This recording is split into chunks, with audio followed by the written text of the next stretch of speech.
आज है 10 मार्च 2026 दिन मंगलवार। नमस्कार, दिल्ली न्यूज में आपका बहुत बहुत स्वागत है। चलिए देखते हैं आज की 25 फटाफट काम की और महत्वपूर्ण बड़ी खबरों को। पर इससे पहले वीडियो को लाइक करना बिल्कुल न भूलें।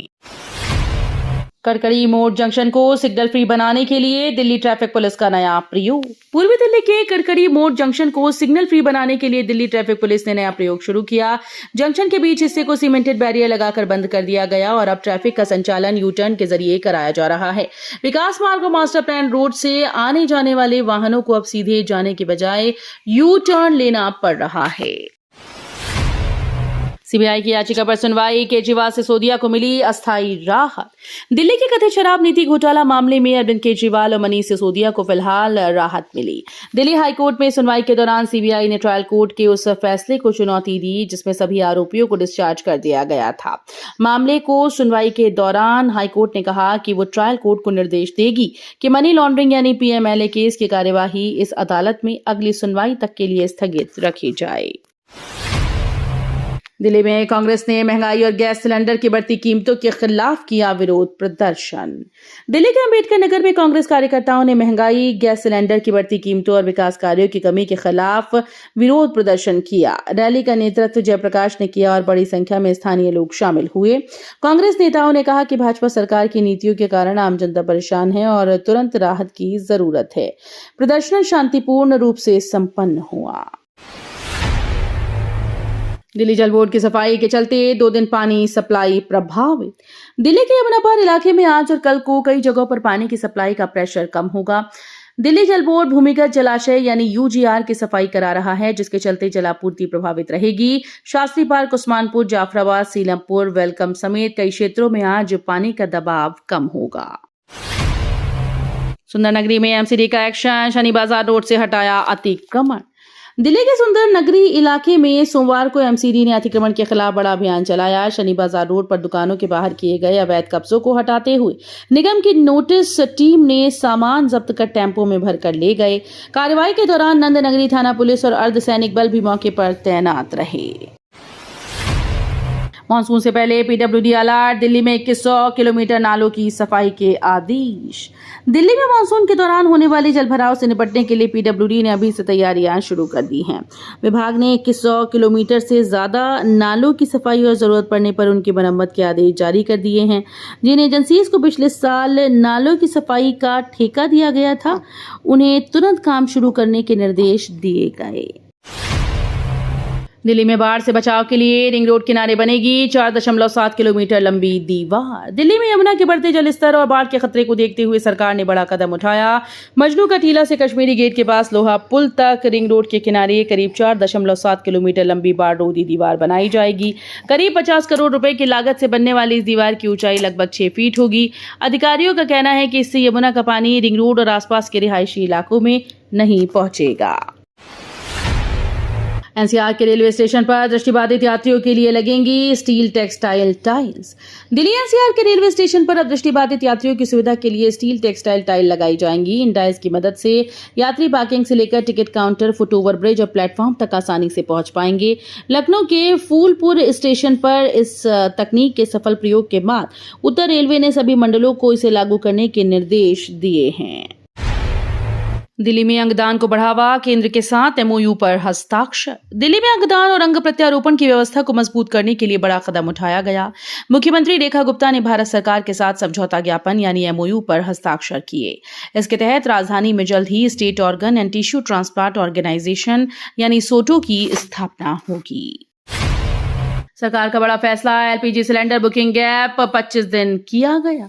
मिडिल ईस्ट में जारी तनाव के बीच केंद्र सरकार ने घरेलू एलपीजी सिलेंडर को लेकर बड़ा फैसला किया। पेट्रोलियम मंत्रालय ने गैस सिलेंडर की बुकिंग का अंतराल 21 दिन से बढ़ाकर 25 दिन कर दिया। सरकार का कहना है कि ये कदम ब्लैक मार्केटिंग और गैस की होल्डिंग रोकने के लिए उठाया गया। हालांकि मंत्रालय ने साफ किया कि देश में फिलहाल एलपीजी, पेट्रोल और डीजल की कोई कमी नहीं है। होली के बाद यात्रियों की भीड़, रेलवे ने स्पेशल ट्रेन सेवा बढ़ाई। होली के बाद घर से लौटने वाले यात्रियों की बढ़ती भीड़ को देखते हुए रेलवे ने बड़ी राहत दी। उत्तर रेलवे ने आनंद विहार टर्मिनल से बिहार के लौकाहा बाजार के बीच चलने वाली स्पेशल ट्रेन की अवधि बढ़ा दी है। रेलवे का कहना है कि त्योहार के बाद दिल्ली और आसपास लौटने वाले यात्रियों को यात्रा में दिक्कत ना हो, इसलिए ये फैसला लिया गया है। यात्रियों से अपील की गई कि वे ट्रेन की ताज़ा स्थिति और समय सारणी की जानकारी के लिए NTA's वेबसाइट या रेलवे हेल्पलाइन नंबर 139 का उपयोग करें। दिल्ली चुनाव रद्द करने की मांग, संजय सिंह ने संसद में दिया नोटिस। दिल्ली के राज्यसभा सांसद और आम आदमी पार्टी के नेता संजय सिंह ने संसद में दिल्ली चुनाव रद्द करने की मांग उठाई। शून्यकाल के दौरान दिए गए नोटिस में उन्होंने आरोप लगाया कि जांच एजेंसीज का दुरुपयोग कर आप नेताओं को फंसाया गया। संजय सिंह ने कहा कि पूर्व मुख्यमंत्री अरविंद केजरीवाल और मनीष सिसोदिया समेत कई नेताओं को साजिश के तहत गिरफ्तार किया गया। निहाल विहार बस हादसा, 2 युवकों की मौत, गुस्साई भीड़ ने बसेस में तोड़फोड़ की।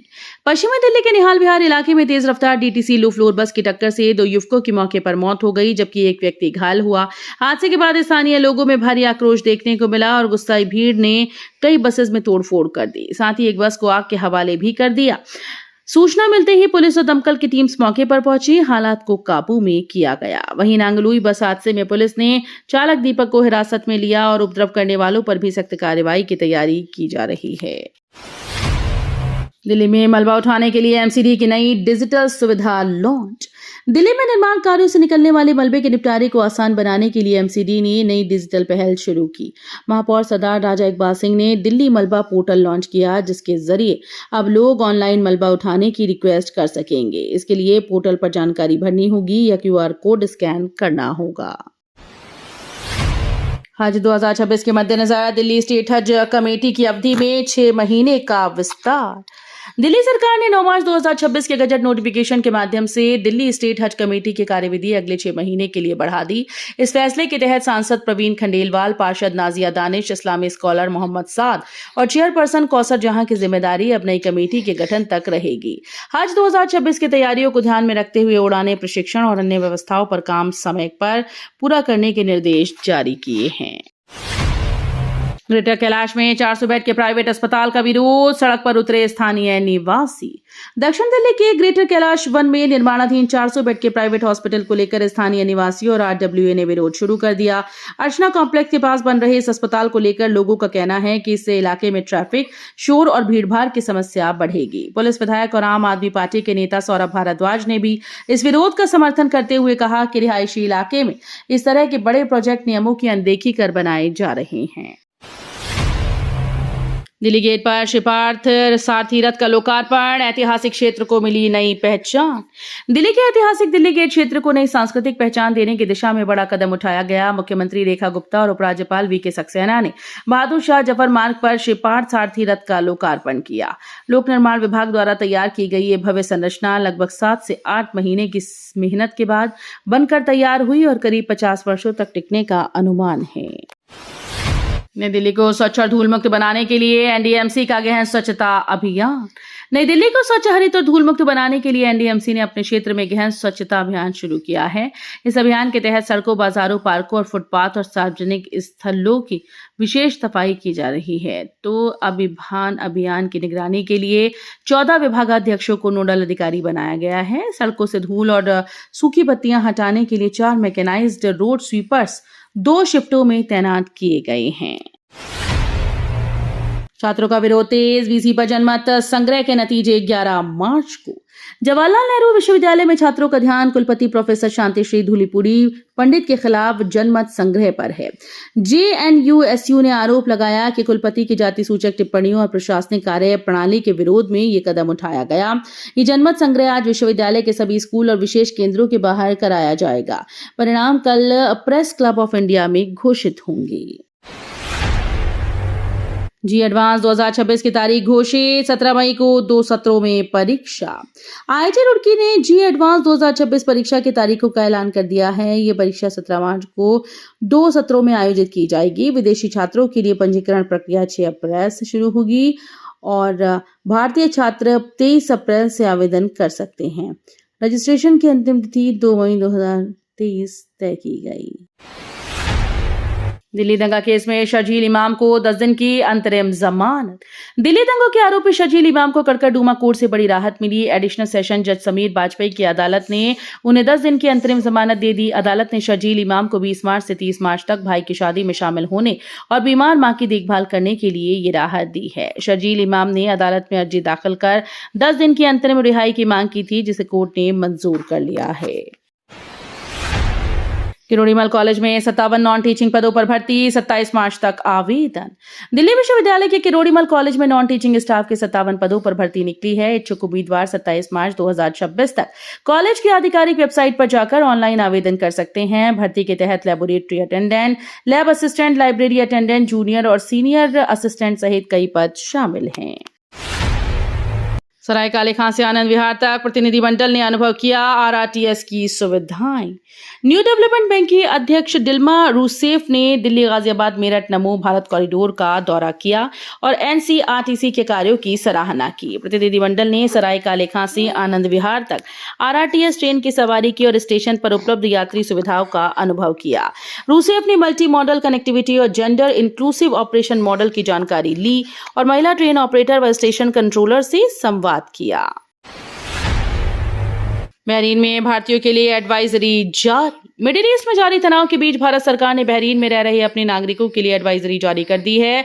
बहरीन स्थित भारतीय दूतावास ने सभी भारतीयों से सतर्क रहने और स्थानीय प्रशासन के सुरक्षा निर्देशों का पालन करने की अपील की है। दूतावास ने कहा कि स्थिति पर लगातार नजर रखी जा रही है।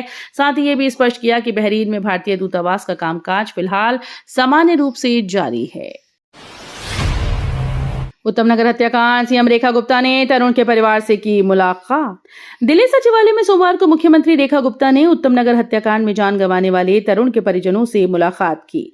मुख्यमंत्री ने परिवार के प्रति गहरी संवेदना को जताते हुए उन्हें भरोसा दिलाया कि सरकार इस मुश्किल समय में उनके साथ खड़ी है। उन्होंने अधिकारियों को निर्देश दिए कि इस जघन्य अपराध में शामिल सभी आरोपियों के खिलाफ सख्त कार्रवाई की जाए और त्वरित कानूनी प्रक्रिया सुनिश्चित की जाए। तो ये थी आज की बड़ी खबरें। रोजाना ऐसे ही सबसे पहले अपडेट पाने के लिए चैनल को सब्सक्राइब करना बिल्कुल न भूलें। धन्यवाद।